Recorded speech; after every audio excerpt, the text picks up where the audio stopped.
There's nothing like a bit of last minute planning. If you are watching this video when it first comes out, I am already at Summer in the City down in London. If you're also going to that event this weekend, I'm there for the full 3 days. Keep an eye on my Twitter at lollujo, and I'll be posting on there when meetups and things are happening and what's going on. But yeah, Summer in the City, or really just London this weekend. Come say hello to old Kev. Hello and welcome to part 147 of Backing the Boro. I'm Kev, and coming up on today's episode we have 2 games for you. Firstly, we're home against West Ham in the Premier League as we continue our push towards a European qualification spot. Plus we have the the FA Cup quarter-final, I think, against Tottenham. Unfortunately, we are away from home and it is the toughest game, toughest opponents left in the FA Cup. But Tottenham are having a little bit of a rough season, so it's not over till the fat lady sings. Since you were last with me, we've had very mixed form. We lost to Norwich, beat Southampton, lost and drew against Liverpool. All of which leaves us in 8th place with 8 games to go. 48 points from 30 games. We're only 2 points behind Norwich, who are in 6th place. Villa have tumbled out of the Champions League spots from the last episode, which shows just how close things are at the top, because we're only 4 points off of 3rd place Middlesbrough. And there have been some weird teams up in the Champions League spots this year. Middlesbrough, Norwich, Villa. Could we be the final weird team to make it into a Champions League spot when it really, really matters? Probably not, but it'd be nice to qualify for the Europa League and or win the FA Cup. And this is the team that we're going to be putting out there for the West Ham game to try and do exactly that. So Vujicic is getting close to fitness again. He might even be ready for the FA Cup game, but of course Oliveira is our cup goalkeeper, so you'll see no Vujicic today. But we've got Oliveira in goal, a back four of Joksimovic, Brodic, Holmqvist and Coupler, with Fazio, Wagner and McAllister in midfield. That's right, everybody. You've been waiting for this moment. I've used him there quite a few times offline, but I think this is the first time in a video we have Wagner playing as a defensive midfield player. And anyone who watched last year's Non-League to Legend will know why that's such a significant moment. And then we've got Nuhu in behind Jensen and a fit again Kerr. Kerr is fit again, but I don't think he's scored for quite a long time. I know he's been injured for quite a long time, but even before that, he was on a bit of a run where he was clearly not as good as Jensen. But talent-wise and potential-wise, he should be better. So hopefully today is the day where he re-announces himself at Nuneaton and decides he wants to be a massive part of our push towards European qualification this season. Nuhu plays it out to Joksimovic, who's pushed forward on the left-hand side. Cross comes into Kerr, nods it down to Jensen, and with 20 seconds on the clock, it's Nuneaton 1, West Ham 0. That goal was a thing of beauty, beautiful nod. It was a great cross from Joksimovic to begin with. Kerr nods down brilliantly, and Jensen's just there to tuck it away. I think that's Jensen's 22nd goal of the season for a guy that I didn't really want to sign, but kind of panic bought right at the end of the transfer window, just so that because he was homegrown, he fitted in our squad. And what an awesome, possibly panic buy of the century, Jensen, because I could have signed him a month earlier in the transfer window. He agreed terms and actually turned it down, and I didn't want him. I said some mean things about Dennis Jensen on that transfer window stream that we did last week, and now I take them all back. Good job, I only said them on a stream so that they don't really count. Nuhu dispossessed on the edge of the area, and West Ham push forward, and we are a little bit exposed on the flanks when they push forward. Coupler had obviously pushed forward on that right hand side. No one comes back to cover, and that's West Ham's first attack of the entire game, and they've equalised with it. That's a little bit disappointing. So this is Coupler there pushing forward, never making it back. Holmqvist tries to get, that might be Brodic actually. Holmqvist, surely the blonde one.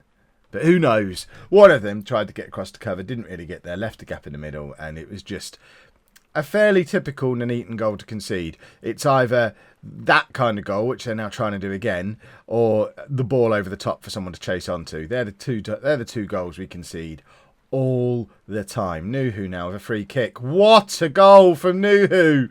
Out of absolutely nowhere. It was straight at the keeper as well, but he just couldn't keep hold of it. Let's have a look at it from the other angle. He has hit that with some welly. It doesn't matter if they're straight at the keeper when you hit them that hard, because they're still going to end up in the back of the net like they did there. 2-1. It's an immediate reply from West Ham's equaliser, and now we just need to not let them back into the game again, because we are, by and large, controlling things, other than the fact that they've had 2 clear-cut chances to our 1, so we're officially mugging them right now, but they're in again here, and that's a big miss, and probably their 3rd clear-cut chance of the game. And it was. So we need to create a few more chances, turn some of this possession and attacking play into actual good chances for our strikers to try and put away. Nuhu plays it forward to Jensen. Kerr, from range, it was a little bit of an audacious attempt. It had to be perfect to end up in the top corner from there, and it wasn't quite. But I'm gonna take that as a successful first half, because we're coming in ahead. I would have, based on how the two teams have played, I would have expected a couple of goal lead, and hopefully that's not going to come back and bite us in the rear when West Ham inevitably come back into the game in this second half. Brodic intercepts from the ball forward, and I'm starting to glance down at the bench to work out who we've got down there. What we are finding at the moment is we are struggling a little bit for fitness. You'll see from some of the players we've got on the bench, Uanda, Hayes, they would normally be starting this game, but their fitness is a little bit off. Naguera's fitness a little bit off. But then we're struggling for fitness in the team as well. Because of the FA Cup run, fixtures are coming thick and fast as we approach the business end of the season. I really hope you've got your cliche bingo cards out today. And we are. I'm not really one for squad rotation. Let's get Uanda on. So Naguera and Uanda. I mean, that's not a bad substitution to be able to make with 20 minutes to go when we're ahead. Bring on our captain and team leader, and the guy who single-handedly saved us from relegation last year with some very important goals. By the way, Nuhu has now also been promoted to team leader status on Dynamics, and our Dynamics actually looks okay again now. It's taken us nearly 2 seasons to fix the mess that we made by signing an entire new squad in one transfer window, which is something I've never really done before. Don't think I'll do again based on how long it caused problems for, but we are now a proper team again, and obviously it is now showing in performances. We did sign good players back when we did all that. It's just taken them a long time to get to know each other, bed in together, and actually like each other. But we are at that point now, and now we're getting the reward for signing some very good, very promising players when we did those transfers. I'm going to take that as Kev was right after all. Jensen, I don't really know what he was trying to do there, but it's given West Ham the opportunity to counter at us. And if they equalise here, I'm going to be grumpy, because we look at the stats. We have controlled everything about the game, apart from not having that killer instinct, not creating those good chances, not finishing the opportunities that we get. And for a Kev team to be let down by not being able to score enough goals, that would be very annoying. But 15 seconds to go, we're still in the lead, and hopefully it's not going to be an issue. That must be it now, surely. We've got the ball with 6 seconds left on the clock, and the ref doesn't even make it to the end of the added time. West Ham will be a bit miffed about that, but I don't care. We've picked up another win, and I think that moved us up to 5th in the league, although we have played more games than everybody else. But 5th in the league with 7 games to go and an FA Cup quarter-final. This is a season, boys and girls. The only changes then for the big Tottenham game in the FA Cup are in the midfield, where we've brought back Uanda and Hayes, who were rested for the last game. Fazio's unable to play because Tottenham are his parent club, so it'll be Uanda, Hayes and McAllister in the midfield. Other than that, no changes. Dos Santos can come onto the bench, which he can't do in the league because he's not in our Premier League squad. Vujicic is now fit to play, but with it being an FA Cup game, we've played Oliveira in every one of our cup games all season. It only seems fair. When there's if Vujicic was much better goalkeeper than Oliveira, obviously I'd swap them back over and bring Vujicic back in. But when it's literally a coin flip to decide which one of them's my first choice keeper anyway, they're both considered 4-star goalkeepers, then it just seems to make sense to keep Oliveira in for the cups, because he'll be out of the team for the next league game. Probably. I've got a decision to make there for the next league game, but I'll probably bring Vujicic back in. And, oh my word, I should have started Vujicic today. What on earth just happened? Not only is he beaten the first time, but if he'd have just ran, he'd have caught up with it anyway. Instead, he just tries to... I think he was trying to fly.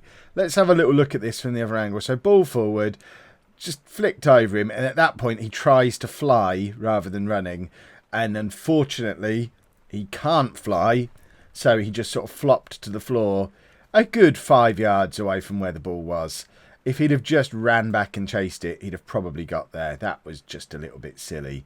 Right, we've given ourselves a job to do now. The media, rather helpfully before the match, reminded me that I've lost against Tottenham the last 6 times we've played them, which I think is the only 6 times we've ever played them. Kieran Kerr with the immediate response. It's Jensen and Kerr joining forces again, and this time Jensen returns the favour and puts it on a plate for Kerr. There you go. They've rallied around their teammate Oliveira and his howler and made it so that, 3 minutes on the clock. Didn't matter that he messed up. It's 1-1 now.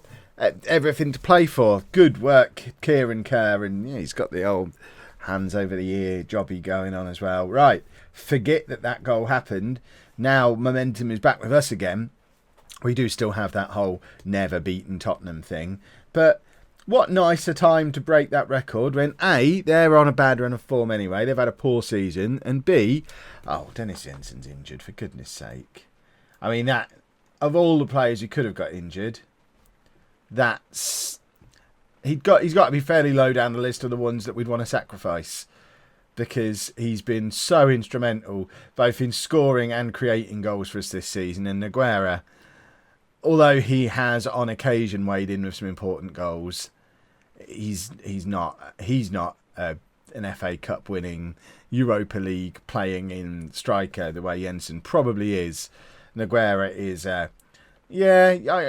he's a West Brom striker, a Stoke striker, a bottom 5 of the Premier League every year striker, and we've grown out of that kind of striker. But now we need him to do a job for us today, and it's 2-1 on 35 minutes, and without Dennis Jensen there, the prospect of doing that job becomes that little bit harder. But it's Nuhu on the break, plays it across towards Kerr, who nods it to where Jensen should be. Nogueira wasn't, and the attack kind of just stops there, and Tottenham just building slowly again with their 5-man defence. I know one of them's officially a midfielder, but I class that as a 5-man defence because, play a proper attacking formation. Nogueira's in now, and that says it all about Nogueira.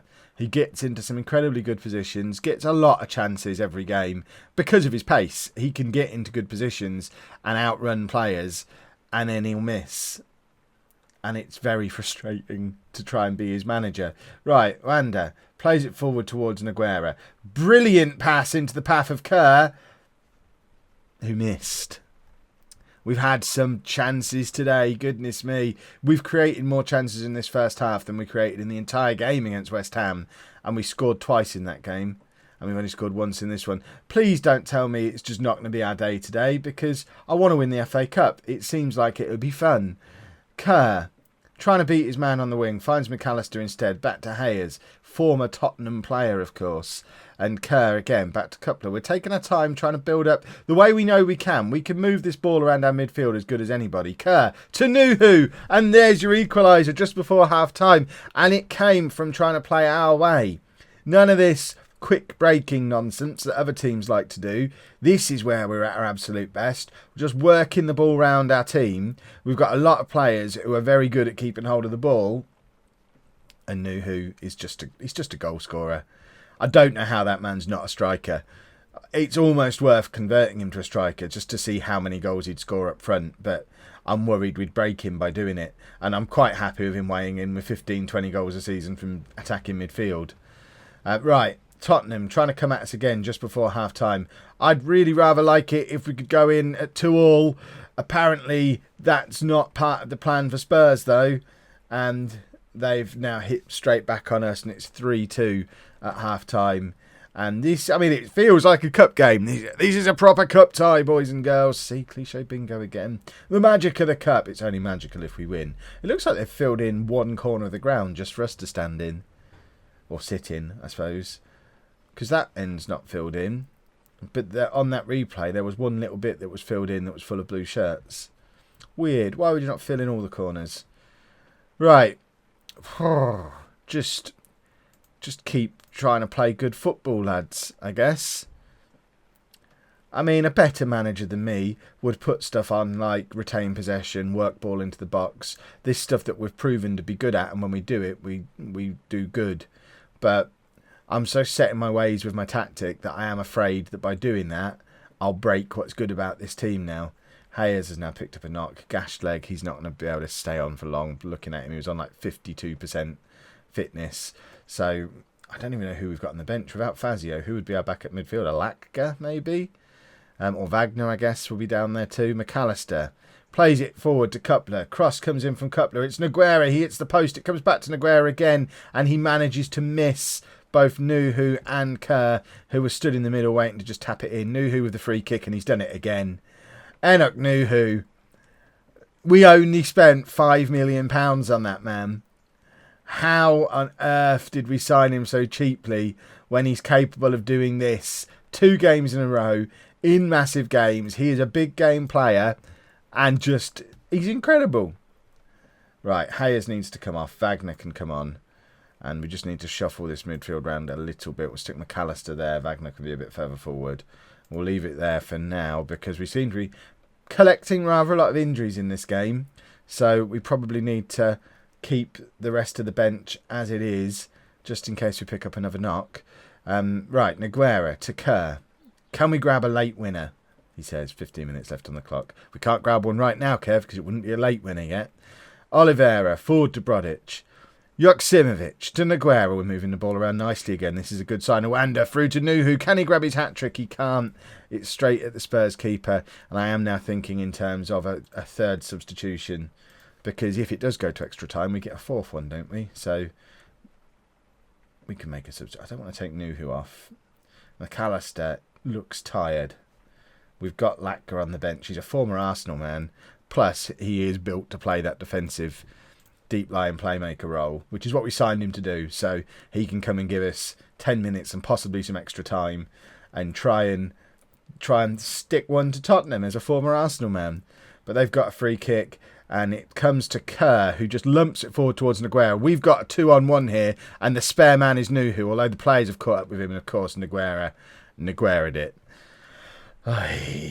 Looks like we're heading towards extra time unless we get another really late goal, and it's Tottenham who've got the ball, so it's more likely to be them than us, and that would make me very sad.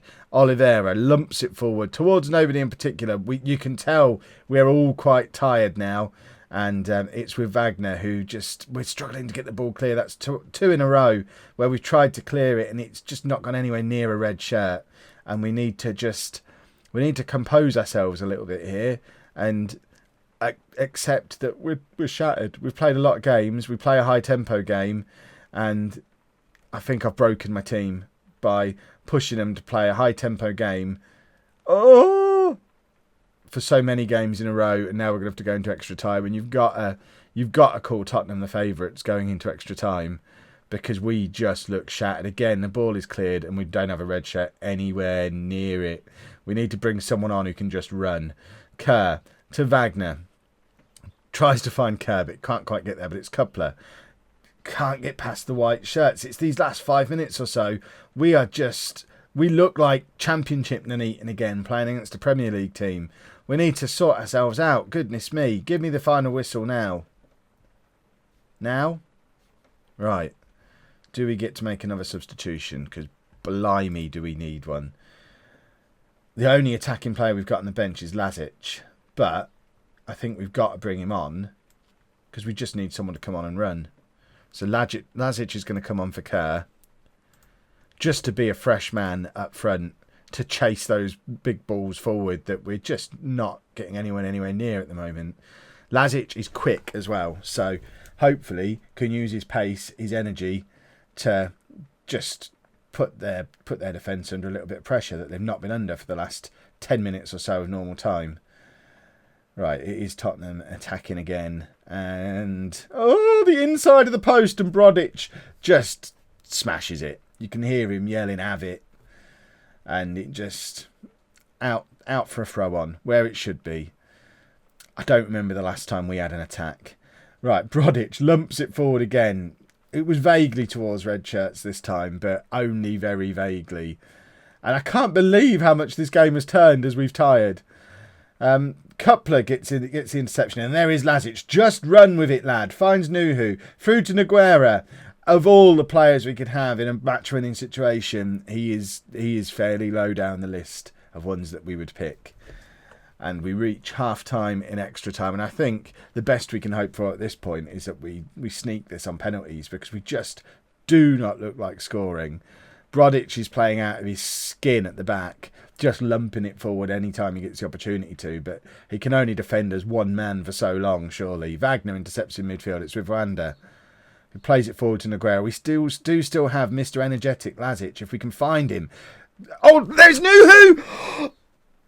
Nuhu's just completed his hat-trick. An absolute poacher's effort. I don't even know what he was doing that far forward from midfield. I don't care. Nuhu is in. What a hero. It's Nuhu Day, everybody. Look at this. How on earth does he have the energy to do that in the 110th minute of the game when he is on 60% conditioning? He has just beaten a man for pace and grabbed what could be a match-winning goal that could secure us a spot at Wembley for the FA Cup semi-final. Nogueira, again, can't find a blooming red shirt, and Tottenham are in again, and they've scored. Oh, I got too excited too soon. Oh, that's disappointing. I'm going to blame Nogueira for it as well. Right, I don't want to see your dirty replay. Is there time for us to grab another late one? Or are we now, after all those heroics, are we now going to have Nuhu miss the penalty that cost us a place at Wembley? I don't even want to watch this. Right, that is a long run-up. He's running up from outside of the area.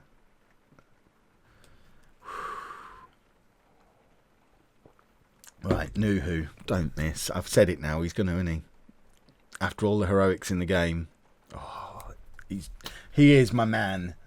Anak Nuhu. Right, we just need Oliveira to make himself a hero now. Come on, save it. No. Looking at those stats, we deserve it. Oh, not him. Not Nogueira. No. Come on now. Oliveira, make yourself a hero. Oh, they've missed one. Right, Latka. We brought him on to try and stick it to Tottenham. Can he stick it to Tottenham in the penalty shootout? He cannot. What an idiot. Goodness me. Right, Oliveira, make yourself a hero again. Or for the first time. He does! He's making up for his first minute howler. Now it's Rwanda, team leader, captain fantastic Rwanda. Surely he has to score. He does. He's been called back up into the Brazil squad for the current current international break as well that's about to start. He hasn't been in the Brazil squad since he's been at Nuneaton. So that shows how well he's been playing this season. And now Rwanda with the chance to make himself a superhero with bells on. Can he make the save that sends us to Wembley?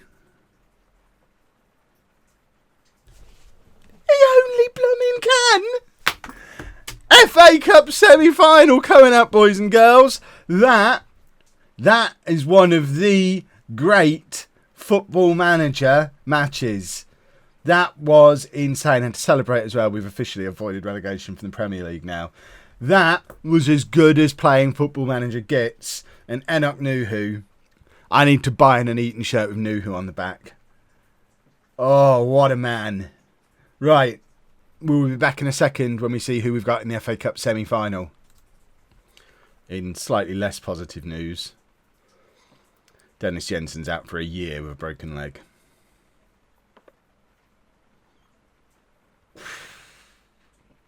Here we go then, boys and girls. Hashtag do it for Dennis. Has there ever been a more winnable looking FA Cup? All four of us are going to be going into this thinking exactly that. Everton, Nuneaton, Norwich, West Brom. All four of those teams are going to think, wow, this is an opportunity here. This is winnable. I don't care which one of them we get. We're capable of beating all three of those teams. We're all capable of beating each other. So, who are we getting in the semi-final? Which, of course, will be in Monday's episode. So, Championship West Brom. That would be handy. Playing against a Championship team.